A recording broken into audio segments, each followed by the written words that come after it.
بسم اللہ الرحمن الرحیم سورۃ الناس مکیہ۔ اس سورت کا نام سورۃ الناس ہے۔ اس سورت میں لفظ الناس 5 مرتبہ ذکر کیا گیا ہے۔ اسی لفظ کو اس پوری سورت کا نام قرار دیا گیا ہے۔ مکیۃ، یہ مکی سورت ہے۔ اگرچہ سورہ فلق میں ہم نے بتلایا تھا کہ اس سورت کے مکی اور مدنی ہونے میں اختلاف ہے۔ بعض مفسرین کی رائے ہے کہ یہ مکی ہے، جبکہ بعض مفسرین کی رائے ہے کہ یہ مدنی ہے۔ اور یہ قرآن کریم کی ترتیب مصحفی کے لحاظ سے آخری سورت ہے۔ اگرچہ قرآن کریم کی سب سے پہلی نازل ہونے والی آیات اقرأ بسم ربک الذی خلق ہیں، جو اسی پارے میں ہیں، اور سب سے آخر میں مکمل نازل ہونے والی سورت سورۃ النصر ہے، اذا جاء نصر اللہ والفتح۔ یہ مکمل سورت سب سے آخر میں نازل ہوئی، اور ترتیب مصحفی کے لحاظ سے سب سے آخری سورت سورۃ الناس ہے۔ اس سورت میں اللہ رب العزت نے انسان کو اس کے اپنے سب سے بڑے دشمن، حقیقی دشمن، ایسا دشمن کہ جو پیدائش سے لے کے موت تک اور آخری سانس تک اس کے ساتھ رہتا ہے، کبھی اس کا ساتھ نہیں چھوڑتا ہے، حتیٰ کہ مسجد میں اور نماز تک میں اس کے ساتھ رہتا ہے، ایسے حقیقی دشمن سے اللہ رب العزت نے پناہ کی تعلیم اور تلقین فرمائی ہے۔ دیکھیے کیا فرمایا اللہ رب العزت نے۔ بسم اللہ الرحمن الرحیم، شروع کرتے ہیں اللہ کا نام لے کر جو بے حد مہربان نہایت رحم والا ہے۔ قل اعوذ برب الناس ملک الناس الہ الناس، آپ کہیے میں پناہ میں آتا ہوں، میں پناہ چاہتا ہوں برب الناس، لوگوں کے رب کی، لوگوں کے پروردگار کی، پالنہار کی، ملک الناس، لوگوں کے بادشاہ کی، الہ الناس، لوگوں کے معبود کی۔ اس صورت میں اللہ تعالیٰ کی 3 صفتیں ذکر کی گئی ہیں۔ نمبر 1 رب الناس، نمبر 2 ملک الناس، نمبر 3 الہ الناس۔ رب کا ترجمہ مالک، پروردگار ہوتا ہے۔ رب الناس کا ترجمہ جو لوگوں کا پروردگار ہے، لوگوں کو پالنے والا ہے۔ اس لفظ کی نسبت اگرچہ دوسری چیزوں کی طرف بھی ہو جاتی ہے، جیسے رب المال، رب الدار، رب البیت وغیرہ، یہاں اس کی نسبت انسانوں کی طرف، الناس کی طرف کی گئی ہے۔ لہذا مطلب ہے جو لوگوں کا رب ہے، لوگوں کا پالنہار ہے۔ ملک الناس، جو لوگوں کا بادشاہ ہے، مالک ہونے کے ساتھ ساتھ وہ بادشاہ بھی ہے۔ بہت سارے لوگ ایسے ہوتے ہیں کہ جو کسی چیز کے مالک تو ہوتے ہیں لیکن وہ ان کے بادشاہ نہیں ہوتے ہیں۔ اللہ رب العزت کی یہ صفت ہے کہ وہ لوگوں کا پروردگار اور رب ہونے کے ساتھ ساتھ لوگوں کا بادشاہ بھی ہے۔ اور بہت سے لوگ ایسے ہوتے ہیں دنیا میں کہ جو بادشاہ ہوتے ہیں لیکن معبود حقیقی نہیں ہوتے۔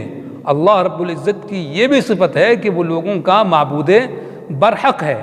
معبود باطل تو دنیا میں بہت ہوتے ہیں، لیکن معبود برحق، حقیقی معبود، حقیقی عبادت کا لائق اور مستحق صرف اللہ رب العزت ہے۔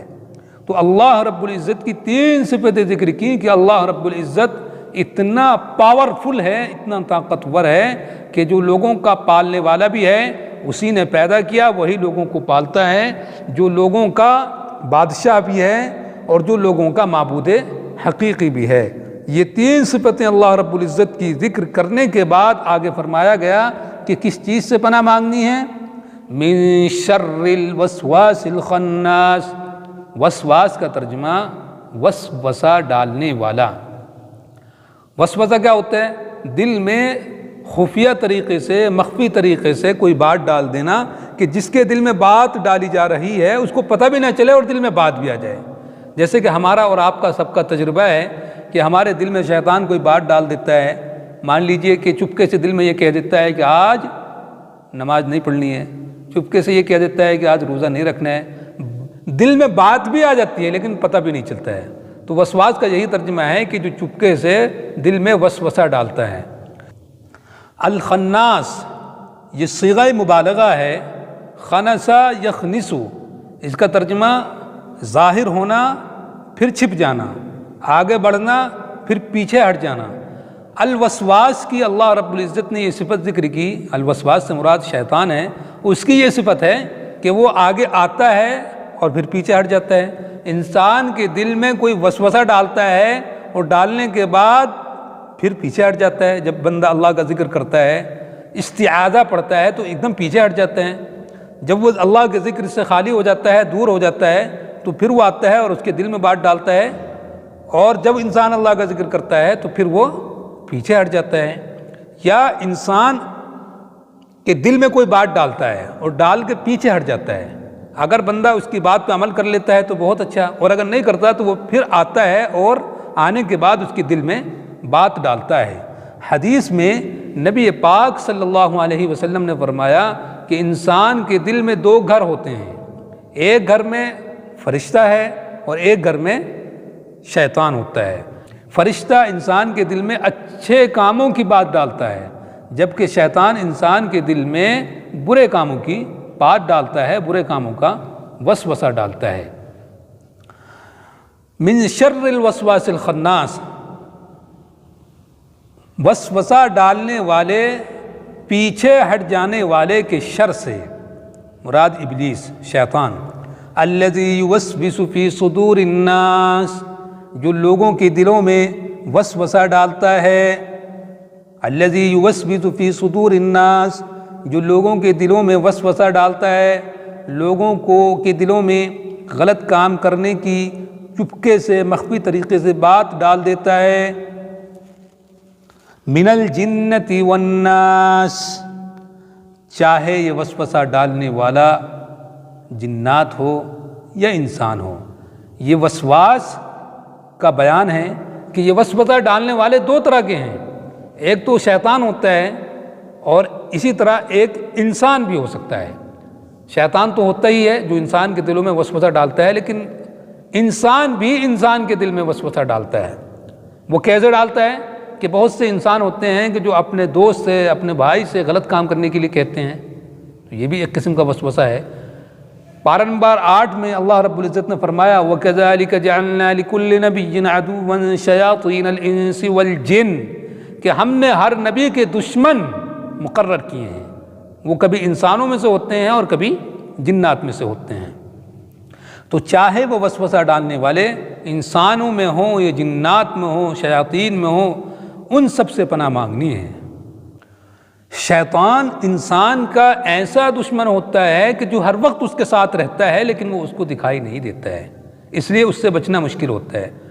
انسان جو انسان کا دشمن ہوتا ہے وہ اگرچہ دکھائی دیتا ہے تو اس سے بچنا پھر بھی آسان ہے، لیکن وہ دشمن کہ جو حقیقی دشمن ہے، دائمی دشمن ہے، ہر وقت انسان کے ساتھ رہتا ہے لیکن دکھلائی دیتا نہیں ہے اور ہمیشہ غلط کاموں کی اس کے دل میں بات ڈالتا رہتا ہے، کبھی پیچھے نہیں ہٹتا اور وہ کبھی اپنے مشن سے اور اپنے کام سے چوکتا نہیں ہے، یہاں تک کہ جب انسان کے مرنے کا وقت قریب ہوتا ہے اس وقت بھی شیطان انسان کے دل میں طرح طرح کے وسوسے ڈالتا ہے۔ یہ شیطان ایسا ہوتا ہے کہ جو نبیوں تک پر بھی حملہ کرنے کی کوشش کرتا ہے۔ یہ وہی شیطان اور ابلیس ہے کہ جس نے جنت میں انسانوں کے باپ حضرت آدم علیہ الصلاۃ والتسلیم کے دل میں وسوسہ ڈالا اور ان کو بھی بہکا دیا تھا اور پھسلا دیا تھا، اور اس درخت کے قریب بہکا کر پھسلا کر بھیج دیا تھا کہ جس کے قریب جانے سے اللہ رب العزت والجلال نے منع کیا تھا۔ یہ وہی ابلیس ہے کہ جس نے اللہ کے خلیل ابراہیم علیہ الصلاۃ والتسلیم کو بھی بہکانے کی اور ورغلانے کی جب وہ اپنے بیٹے کی قربانی کے لیے جا رہے تھے کوشش کی تھی۔ تو اتنے بڑے بڑے لوگوں پر یہ ابلیس اور شیطان حملہ کرتا ہے تو ہماری اور آپ کی تو بساط کیا ہے۔ اس لیے اللہ رب العزت نے یہ صورتیں نازل کر کے انسانوں کے اوپر اور ہمارے اوپر یہ رحم فرما دیا کہ اللہ نے انسانوں سے اور اپنے دشمنی حقیقی سے بچنے کا ایک نسخہ کیمیا عطا فرما دیا۔ انسان کے دو دشمن ہوتے ہیں، سمجھنے کی بات ہے، انسان کے دو دشمن ہوتے ہیں۔ ایک تو انسان کا دشمن خود انسان ہی ہوتا ہے، آپ دیکھتے ہیں کہ انسانوں کے آپس میں دشمنی ہوتی ہے، انسان بھی آپس میں ایک دوسرے کے خون کے پیاسے ہوتے ہیں، اور انسانوں کی جو دشمنی ہوتی ہے حقیقت میں یہ شیطان کی وجہ سے ہوتی ہے۔ شیطان ہی انسانوں کے دلوں میں طرح طرح کے وسوسے ڈالتا ہے، ان کے دل میں حسد پیدا کرتا ہے۔ ان الشیطان ینزغ بینہم، شیطان انسانوں میں پھوٹ ڈلوا دیتا ہے۔ حضرت آدم علیہ السلام کے دو بیٹے تھے قابیل اور حابیل، ان کے دل میں شیطان نے وسوسہ ڈال دیا اور ان کو آپس میں بھڑوا دیا، اور نتیجہ یہ ہوا کہ قابیل نے حابیل کو قتل کر دیا، نعوذ باللہ من ذالک۔ تو ایک تو انسان کا دشمن انسان ہوتا ہے، اور انسان کا دشمن انسان جو ہوتا ہے اس کو انسان کبھی نہ کبھی پہچان لیتا ہے، حالانکہ بعض مرتبہ انسان دشمن کو پہچاننا بھی مشکل ہوتا ہے۔ انسان کا وہ دشمن ہوتا ہے، اس کا برا چاہنے والا ہوتا ہے، لیکن پتہ نہیں چل پاتا ہے، لیکن پھر بھی کبھی نہ کسی عمل سے یہ ظاہر ہو جاتا ہے۔ لیکن انسان کا ایک دشمن شیطان ہے، وہ دکھلائی نہیں دیتا ہے، اس کے چھل، اس کے فریب، اس کی سازش بہت خطرناک ہوتی ہے، اس سے انسان کا بچنا بڑا مشکل ہوتا ہے۔ اللہ رب العزت نے انسان کے جو دو دشمن ہیں ان دونوں سے بچنے کا طریقہ اللہ رب العزت نے قرآن کریم میں بیان فرما دیا۔ چنانچہ انسانوں کے دشمن جو انسان ہیں ان سے بچنے کا طریقہ کیا ہے؟ ان سے بچنے کا طریقہ ہے حسن اخلاق، اچھے اخلاق۔ اگر آپ اپنے دشمن کے ساتھ اچھے اخلاق سے پیش آئیں گے تو یقیناً جو آپ کا دشمن تھا وہ آپ کا دوست بن جائے گا، اور اگر آپ اس کا مقابلہ دشمنی سے کرتے رہیں گے، طاقت سے کرتے رہیں گے، غصے سے کرتے رہیں گے تو دشمنی بڑھتی جائے گی، یہاں تک کہ اس کا انجام کبھی کبھی خطرناک بھی ہو جاتا ہے۔ لیکن اگر آپ دشمنی کا مقابلہ دوستی سے کریں گے تو یقین جانیے کہ وہ دشمنی ایک نہ ایک دن دوستی میں بدل جائے گی۔ وَلَا تَسْتَوِي الْحَسَنَةُ وَلَا السَّيِّئَةُ اِدْفَعْ بِالَّتِي هِيَ أَحْسَنُ فَإِذَا الَّذِي بَيْنَكَ وَبَيْنَهُ عَدَاوَةٌ كَأَنَّهُ وَلِيٌّ حَمِيمٌ، کہ اگر کوئی انسان تمہارے ساتھ برا معاملہ کرتا ہے تو تم اس کے ساتھ اچھا معاملہ کرو۔ نتیجہ کیا ہوگا؟ نتیجہ یہ ہوگا کہ وہ دشمنی یکا یک اس اچھے برتاؤ کی وجہ سے دوستی میں بدل جائے گی۔ لیکن یہ کام آسان نہیں ہے، بہت مشکل کام ہے۔ فرمایا اللہ نے وَمَا يُلَقَّاهَا إِلَّا الَّذِينَ صَبَرُوا، یہ صفت اور یہ چیز بڑے نصیب والے کو ملتی ہے، اس کو ملتی ہے کہ جس کے اندر صبر والی صفت ہوتی ہے۔